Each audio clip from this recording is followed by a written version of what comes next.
Clearwater Ridge had seen tragedy before, but nothing like this. A young woman vanished on a winter night, leaving behind a single bloody handprint and a message she never finished typing. So the real question is, what was Lena Marlowe trying to warn the world about? And why did someone erase her final words? Because as investigators dug deeper, they didn't just uncover a killer. They uncovered a pact. A betrayal so twisted, so close to home, that it changed the town forever. And by the time the truth surfaced, it was already too late. Because the person Lena feared most was someone she called family. Welcome to Night Crime Stories Hub. Thanks to all my viewers and subscribers for your support. Stay tuned for daily true crime updates. Don't forget to subscribe. Snow drifted lazily across Clearwater Ridge that night, settling on rooftops like a thin veil that hid the town's usual warmth. Inside a small duplex on Alder Lane, a phone rang twice before a breathless voice broke through the quiet. 20-year-old Marissa Kenley clutched her phone with trembling hands as she spoke to the dispatcher, insisting that her best friend, Lena Marlowe, should have been home hours earlier. Something felt wrong, terrifyingly wrong, and she couldn't ignore the dread tightening around her chest. Within minutes, patrol cars rolled up the icy street, their headlights cutting through the drifting snow. Officers approached the duplex cautiously, aware that disappearances in Clearwater Ridge were rare but never impossible. Marissa met them at the doorway, her face pale, her voice cracking as she repeated every detail she could remember. Lena had texted her at 8:30, saying she was on her way home from a study group. At 9:15, she stopped responding. Inside the townhouse, the unsettling evidence began stacking up faster than anyone expected. A chair lay toppled near the living room window. A vase had shattered across the hardwood floor. Near the staircase, officers spotted a delicate silver necklace. Its chain snapped cleanly, as if torn away in a struggle. Marissa identified it instantly. It was the one Lena wore every single day. As investigators continued upward, their flashlights swept across the stairwell walls. That was when one officer froze, calling for his partner. A dark, half-smudged handprint streaked the railing, stark against the white paint. The blood was fresh, too fresh, but a quick visual confirmed the most chilling part. It was far too large to belong to Lena. Word of the discovery spread through Clearwater Ridge before midnight. Porch lights flicked on, text threads buzzed, and neighbors whispered theories that spiraled into panic. A missing college student, a bloody handprint, signs of a struggle. None of it made sense, not yet. But fear had a way of filling in the blanks long before the facts did. Back inside the house, the officers regrouped, documenting every inch of the scene. Marissa stood silently near the doorway, arms wrapped tightly around herself, drifting between shock and denial. She kept asking the same question, barely above a whisper. Who could have been here? No one had an answer, not one that made sense. When the preliminary results arrived, the room fell silent. The handprint belonged to someone known to police, and someone with no reason to be in Lena's home tonight. Lena Marlowe's absence cast a cold shadow over Clearwater Ridge by morning, and investigators quickly realized they needed to understand the girl behind the panic. Friends described her as bright, ambitious, endlessly kind. The type who always remembered birthdays and never missed a study partner's meltdown. Her social media told the same story. Smiling snapshots on hiking trails, latte art photos, short videos of her singing quietly in her dorm, all carefully framed to show a life that seemed warm, full, and safe. To the public, Lena looked untouchable, like the kind of girl tragedy simply didn't happen to. But when detectives began interviewing those closest to her, tiny fractures emerged beneath the polished surface. One friend mentioned that Lena had grown quieter in recent weeks. Another recalled how she flinched when her phone buzzed during a group project.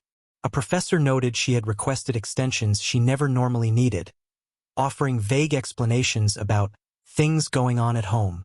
None of it was dramatic enough to raise alarms at the time, but in hindsight, every comment felt like a missed warning sign. Digital forensics began peeling back more layers. On Lena's laptop, investigators found a series of draft messages written late at night. Apologies, admissions of stress, and hints of arguments she never elaborated on.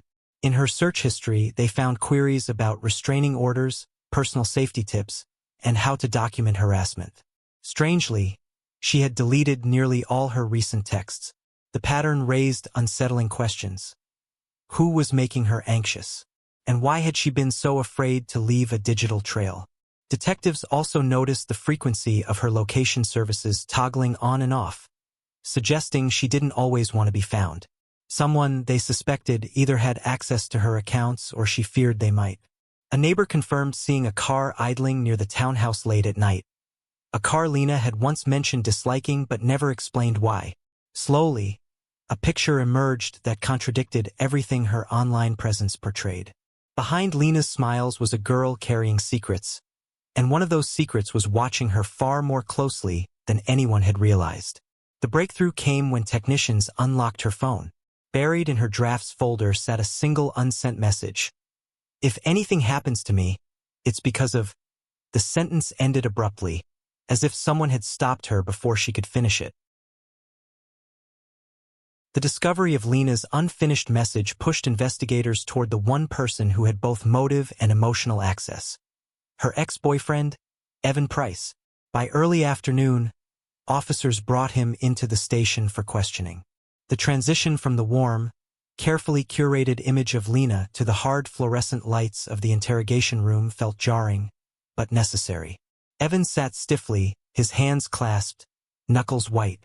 He insisted they had broken up months ago. Amicably, even. Yet his eyes flickered whenever Lena's name came up, betraying a storm he was trying desperately to contain. Detectives presented him with the first troubling detail.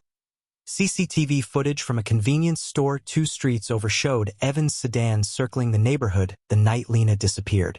His jaw tightened, and after a long, tense pause, he claimed he had simply been clearing his head after a late shift. The timing, however, was too precise, too coincidental. And as investigators pressed, his answers began to wobble. He couldn't recall what music he was listening to. He couldn't remember if he'd stopped anywhere. He couldn't say why he drove past Lena's street not once, but 3 times. Then the officers revealed the second piece of evidence, the one that made Evan's breath catch.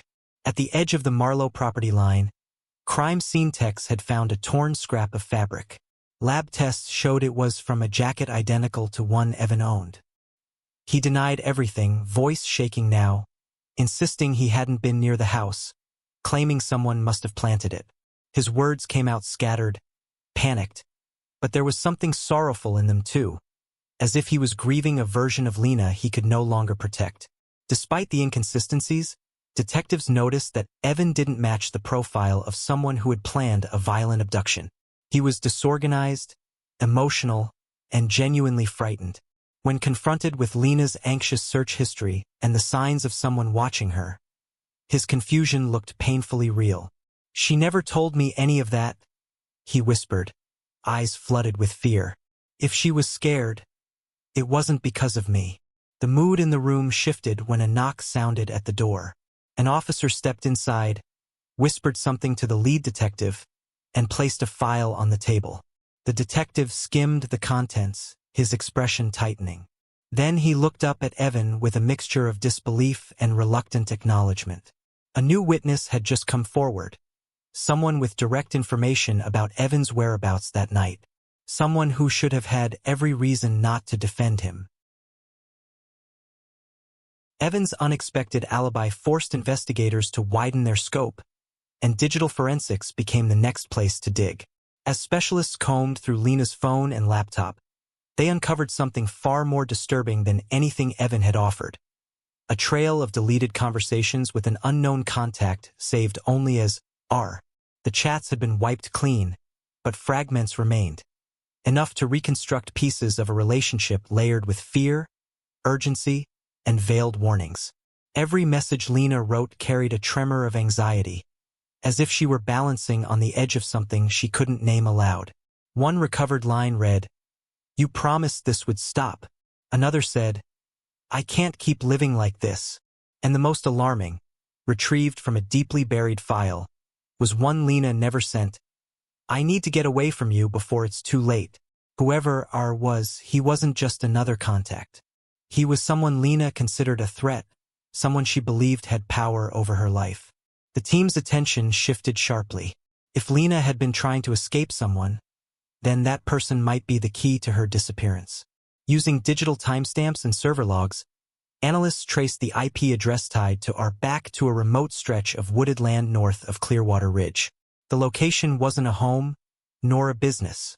It was a private property with a single structure, a weathered cabin that hadn't been registered under anyone's name in over 6 years. When detectives showed the coordinates to Lena's closest friends, one of them visibly recoiled. She admitted Lena once mentioned a creepy place in the woods she was terrified of, but refused to explain why. Armed with a warrant, officers made the drive up the winding forest road late that evening. Snow clung to branches overhead, the dense silence broken only by the crunch of tires over frozen dirt.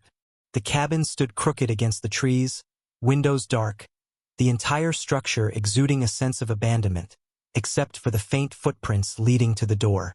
Inside, the air smelled of dust and stale cologne. Drawers were half open, papers scattered, as if someone had left in a hurry.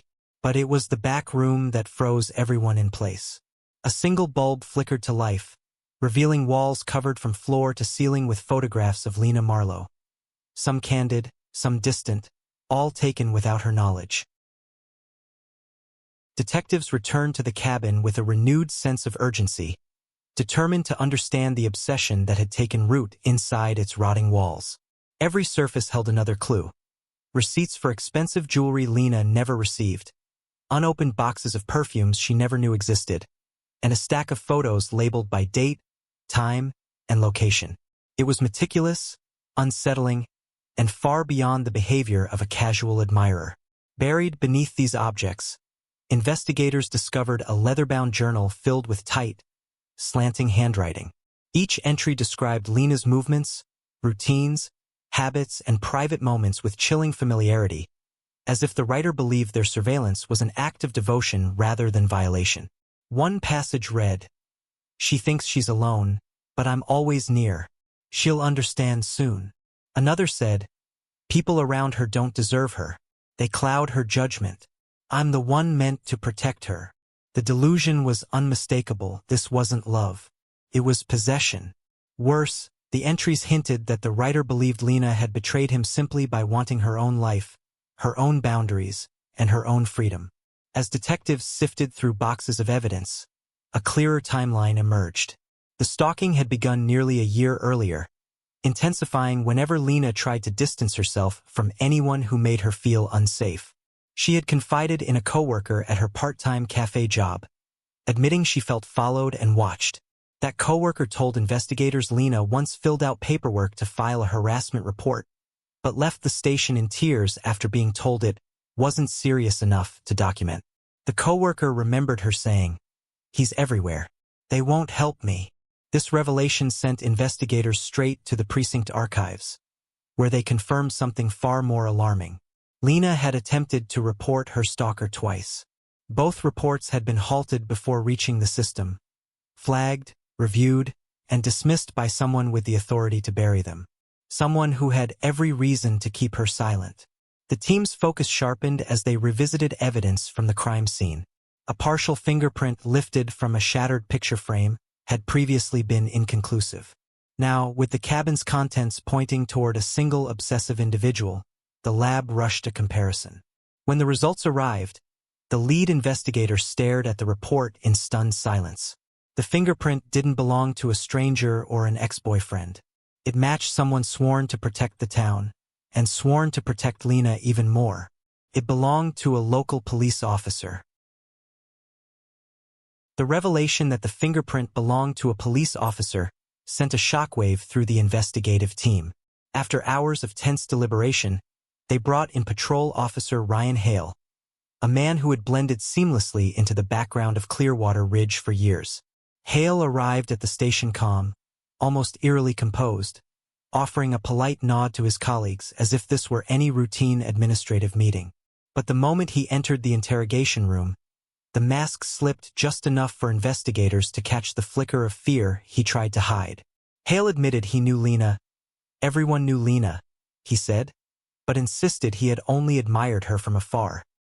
He framed his interest as harmless, the kind any officer might feel toward a vulnerable community member.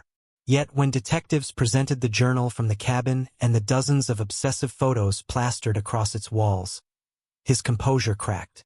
His jaw tightened, his shoulders rose defensively, and he repeated the same line over and over. "Those aren't mine. Someone is trying to set me up." What investigators uncovered next made that claim far less convincing. Hale's personnel file revealed 2 disciplinary warnings for inappropriate behavior, both involving young women who reported unwanted attention from him during routine patrols. One complaint detailed Hale lingering near a woman's workplace, offering unsolicited safety checks that made her uncomfortable. Another described him showing up unannounced at a resident's home under the guise of following up on a noise complaint. Both reports had been quietly buried by a supervising officer who was later transferred. But the most damning discovery came from a private storage unit Hale had rented under an alias. Inside, detectives found a collection disturbingly similar to the cabin's.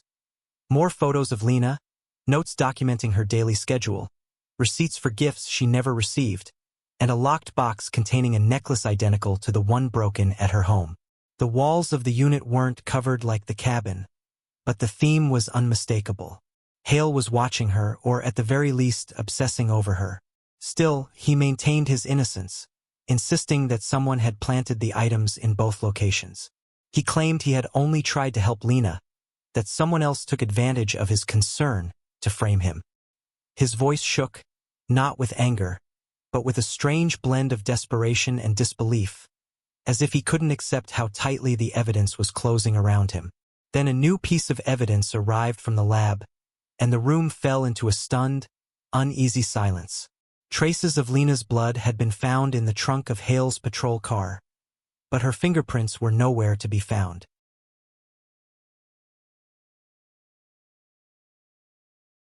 The discovery of Lena's blood in Officer Hale's patrol car should have sealed the case, but the missing fingerprints complicated everything.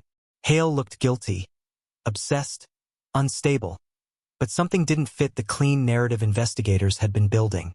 That uncertainty grew heavier the next morning, when DNA analysts reported a new, unexpected development. A second male profile had been found on the broken necklace and on the stair railing inside Lena's home. It didn't match Hale. It didn't match Evan. It didn't match anyone in the state database. With that revelation, the investigation twisted into darker territory. What had seemed like a lone stalker's fixation now hinted at coordination, possibly multiple offenders acting in tandem. The idea unsettled everyone involved. If Lena had been targeted by more than one person, the danger extended far beyond Hale's obsession. Detectives canvassed the area around Lena's campus again, this time widening their timeline. That's when 2 students mentioned seeing the same faded blue van parked near the library for weeks, always in different spots, always occupied by someone they couldn't clearly see. They had brushed it off at the time, assuming it belonged to a construction worker or a delivery driver. Now it felt like a missed clue hiding in plain sight. The description of the van matched sightings reported near other incidents in neighboring towns, cases involving women who had been followed but never reported missing. The parallel was enough to draw federal attention, and by the end of the day, the FBI joined the task force. Their early theory was grim. Clearwater Ridge might be dealing with an organized group capable of surveillance, abduction, and evading detection. Hale could have been part of it, or a convenient scapegoat. But the investigation gained an unexpected twist when detectives re-interviewed Lena's inner circle. One close friend hesitated before sharing a detail she had kept to herself.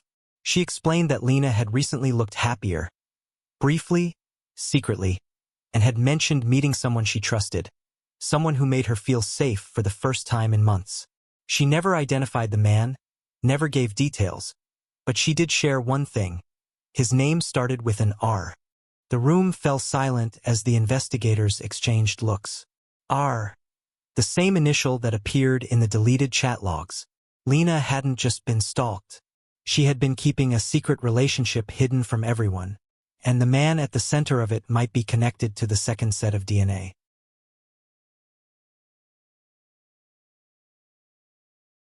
Seamlessly carrying the momentum from the previous revelation, the team leaves the FBI briefing with a new, urgent target: Raphael Grant. The quiet bookstore clerk had hovered at the periphery of Lena's life, unnoticed and unthreatening, until now. Detectives Pierce and Rowan arrive at his apartment just as he's finishing a shift, his hands trembling the moment he hears Lena's name. What follows is not denial, but a weary surrender, as if he had been expecting this confrontation all along. Raphael admits he and Lena had been secretly involved for months, slipping around campus and town in carefully chosen pockets of privacy. They hid their relationship not from shame, he insists, but from danger. Evan's jealousy, once merely irritating, had escalated into unpredictable volatility, and Officer Hale, whose shadow seemed to stretch across every part of Lena's life, had become increasingly invasive, appearing at her workplace, her classes, even her jogging route without explanation. Lena feared them both. Raphael feared what might happen if either man learned the truth. He explains that on the night Lena vanished, she had begged him to help her leave town. She packed lightly, carrying only what she said she couldn't replace. Raphael claims he drove her to a meeting spot near the river, where she planned to wait for someone who promised her a safe way out. But when investigators push for a name, Raphael grows evasive, insisting he doesn't know. His timeline buckles under scrutiny, pieces slipping apart in ways he struggles to patch. If he left her by the river, why had her phone last pinged near the cabin? Why had he not reported her disappearance sooner? And why had he kept every message she ever sent him, printed and stored in a locked drawer? Pierce, sensing there is more, asks about Raphael's connection to the cabin itself. Raphael recoils. He knows nothing about it, or so he claims. Yet when investigators obtain a warrant and pull data from his car's GPS, the truth surfaces with chilling clarity. His vehicle made a stop deep in the woods exactly 1 hour before Lena disappeared. As Raphael realizes what this means, his face drains of color. He swears he had never been there, never even heard of the place. But the digital trail argues otherwise, leaving Pierce and Rowan with a terrifying new question. And if someone else had access to his car, investigators must confront a more unsettling possibility. A third player lurking beyond their suspects, someone patient, methodical, and close enough to both Lena and Raphael to manipulate their movements without being noticed. Raphael sat in the interrogation room exactly where the last chapter left him, pale, shaking, and cornered by the GPS data that destroyed his alibi. Detectives Pierce and Rowan watched as his defenses crumbled. It was clear he couldn't outrun the truth anymore. And when Rowan pressed harder, Raphael finally broke. He confessed in a torrent, words tripping over each other as he insisted he never meant Lena harm. According to Raphael, Officer Hale's obsession had grown so extreme that Lena feared being alone at all. Raphael said he followed her to protect her, not trail her, and not abduct her. But then Raphael revealed something far more disturbing. He admitted he had gone to the cabin, but only because Lena begged him to warn her if Hale ever crossed a line. Raphael said he arrived to find signs someone else had already been there, someone Lena feared more than Hale. Raphael described this third man with trembling precision. Older, calculating, and connected to Lena's family. He said the man spoke to Lena with the authority of someone who had controlled her for years. Raphael claimed Lena once told him she felt owned, though she refused to explain what that meant. Detectives exchanged a glance. Everything about Raphael's story shifted the investigation's focus. If a third man existed, one with intimate access to Lena, then Hale might not be the architect of her nightmare but merely another cog in an older pattern. Rowan pressed Raphael for a name, but he shook his head. He confessed he had been too afraid to confront the man directly. This figure, he said, wielded influence that reached into Lena's home, school, and even her attempts to seek help. Raphael believed Lena had been groomed for silence and that anyone who tried to intervene would become a target. As investigators processed the weight of Raphael's confession, a technician rushed into the room carrying a sealed envelope. The timing alone stiffened the air. Pierce tore it open, scanning the document inside. It was the DNA analysis from the second unidentified sample recovered at the cabin and near Lena's belongings. The room fell silent as Pierce read the final line. The match was definitive, immediate, and devastating. Rowan's voice barely broke a whisper when she asked who it belonged to. Pierce looked up slowly, dread tightening every muscle in his jaw. The DNA came from Lena's stepfather, and everything changed. The revelation cracked the investigation wide open, forcing detectives to confront a darkness far deeper than they had ever imagined. The moment the DNA report named Lena's stepfather, the investigation shifted from suspicion to horror. Detectives Pierce and Rowan had seen darkness in families before, but this revelation felt different. Older, deeper, and woven into every part of Lena's life. Raphael's trembling confession suddenly made chilling sense. As they dug into Lena's past, a disturbing pattern emerged. Teachers from her teenage years recalled an overly controlling parent who insisted on approving every activity. Friends mentioned how Lena often disappeared from social gatherings after receiving a single text. Her mother, still in shock, admitted she had dismissed Lena's dramatic complaints as misunderstandings. Now she sat in the precinct conference room, pale and shaking, realizing she had failed to see the truth growing inside her own home. Detectives uncovered emails Lena wrote but never sent. Pleas for help, half-typed and abandoned. In one draft, she described her stepfather as the shadow that decides my life. In another, she begged for advice on how to escape someone who knows every move I make. The unsent messages painted a picture of a young woman trying desperately to break free but repeatedly trapped by fear. Interviews with Raphael and Hale, two men who once seemed like suspects, revealed a heartbreaking timeline. Lena had turned to Raphael when she first felt brave enough to consider running. When that failed, she confided in Hale, believing his position as an officer could protect her. But Hale's fixation only made things worse, giving her stepfather more leverage to convince her no one could be trusted. The night she disappeared, Lena had one last plan to escape for good. She packed a small bag, sent a message to Raphael, and slipped out of the house. What she didn't know was that her stepfather had been monitoring her movements for weeks. Increasingly paranoid she would expose him. When he discovered the packed bag and the deleted messages, something inside him snapped. He followed her into the night. Detectives replayed the timeline again and again, tracing the route Lena took toward the cabin she believed was safe. Instead, it had become a trap, one set not by Hale, not by Raphael, but by the man who had controlled her for years.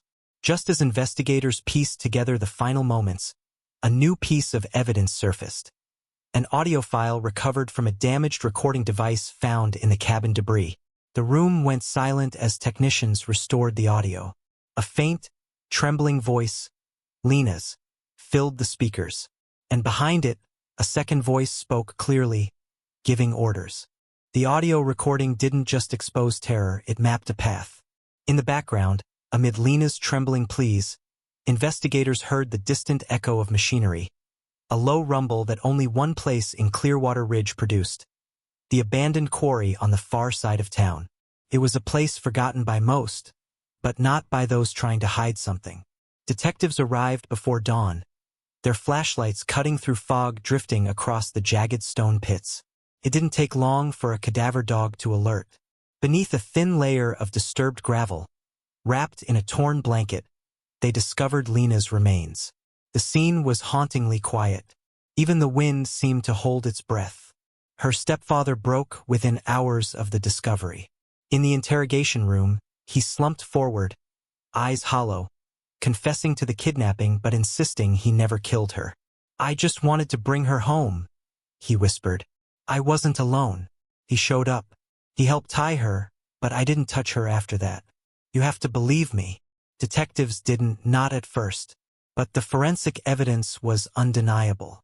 2 sets of restraints, 2 types of boot prints, and on Lena's clothing, a second set of fibers that didn't match her stepfather or Hale or Raphael.